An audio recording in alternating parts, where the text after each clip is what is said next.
Hi hello welcome friends, welcome back to my channel. రీసెంట్గా తమిళనాడులో జరిగినటువంటి ఎలక్షన్లో తలపతి విజయ్ గెలిచిన విషయం మనందరికీ తెలిసిందే. అయితే ఇప్పుడు తమిళనాడులో జరిగినటువంటి ఎలక్షన్లతో ఆంధ్రాలో కూడా పొలిటికల్ ఫైర్ అనేది అందుకుంది. ఇప్పుడు విజయ్ పెట్టినటువంటి 2 సంవత్సరాల్లోనే పార్టీని గెలిపించడం వల్ల ఇప్పుడు పవన్ కళ్యాణ్ని విజయ్ని పోలిస్తూ చాలా మంది ట్విట్టర్లో, ఇన్స్టాగ్రామ్లో, ఫేస్బుక్లో, సోషల్ మీడియా వేదికగా చాలా మాట్లాడుతున్నారు. ఇప్పుడు వీరిద్దరిని పోల్చడం నిజమా కాదా ఈ వీడియోలో చూద్దాం రండి. గ్రౌండ్ లెవెల్ పరంగా చూసుకున్నట్లయితే మన ఆంధ్రప్రదేశ్లో ఉన్న రాజకీయాలకి, అంతేకాకుండా తమిళనాడులో ఉన్న రాజకీయాలకి చాలా తేడా అనేది ఉంటుంది. వీరిద్దరిని పోల్చడం సరైనదా కాదా ఈ వీడియోలో చూద్దాం రండి. ఈ వీడియోను సాగదీయకుండా సింపుల్ గా 2-3 పాయింట్లలోనే తేల్చేయచ్చు. మొదటగా చూసుకున్నట్లయితే పాపులారిటీ. ముందుగా చూసుకుంటే పవన్ కళ్యాణ్ రాజకీయాల్లోకి 2014లో ఎంటర్ అయినా సరే 2019లో సింగిల్ గా పోటీ అనేది చేశాడు. అయితే ఆ టైంలో సోషల్ మీడియా అనేది అంత యాక్టివేట్ గా లేదు. అంతేకాకుండా పవన్ కళ్యాణ్ కంటూ ప్రత్యేక టీవీ ఛానల్ కూడా ఆ టైంలో అనేది లేదు. కాకుండా సినిమాల్లో నుంచి రావడం, ప్రజారాజ్యం పార్టీని కాంగ్రెస్ లో కలిపేయడం వల్ల ఇవన్నీ కూడా నెగిటివ్ పాయింట్స్ గా పవన్ కళ్యాణ్ పైకి రావడం వల్ల పవన్ కళ్యాణ్ గెలవలేకపోయాడు. నెక్స్ట్ పవన్ కళ్యాణ్ ఇచ్చినటువంటి హామీలను చూసుకుంటే రాష్ట్రం విభజించబడి చాలా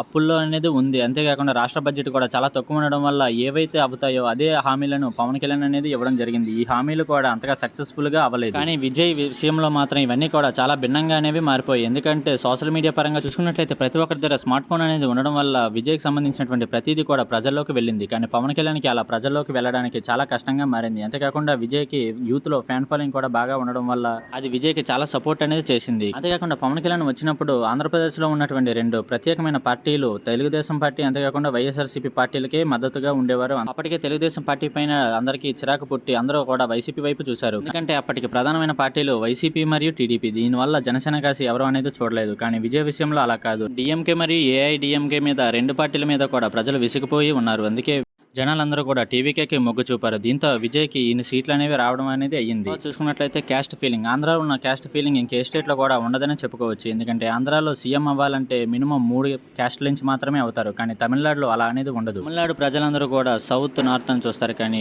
క్యాస్ట్ను పట్టించుకోరు. దానివల్ల విజయ్కి అది బాగా ప్లస్ పాయింట్ అయింది. అంతేకాకుండా అఫిడవిట్లో కూడా విజయ్ నేను ఇండియన్ అని రాసుకొచ్చాడు. తన క్యాస్ట్ని ఎక్కడ కూడా మెన్షన్ చేయలేదు. ఒక విధంగా చూసుకున్నట్లయితే పవన్ కళ్యాణ్ 2024లో ఆంధ్రాలో గెలవడం వల్ల విజయ్కి కూడా అది కొంచెం ప్లస్ పాయింట్గా అయింది. ఎందుకంటే పవన్ కళ్యాణ్ గెలిపించడం వల్ల అది తమిళనాడులో కూడా ఎఫెక్ట్ అనేది అయింది. కానీ విజయ్కి పవన్ కళ్యాణ్కి పోలిక అనేది సరైనది కాదు. ఎందుకంటే 2 వేరు గ్రౌండ్ లెవెల్లో ఉన్నటువంటి పార్టీలు, రెండింటికి ఉన్న సంబంధం వేరు. వీడియో నచ్చితే లైక్ చేయండి, షేర్ చేయండి, సబ్స్క్రైబ్ చేసుకోండి. మరిన్ని వీడియోస్ కోసం పక్కన ఉన్న గంట సింబల్ని నొక్కండి.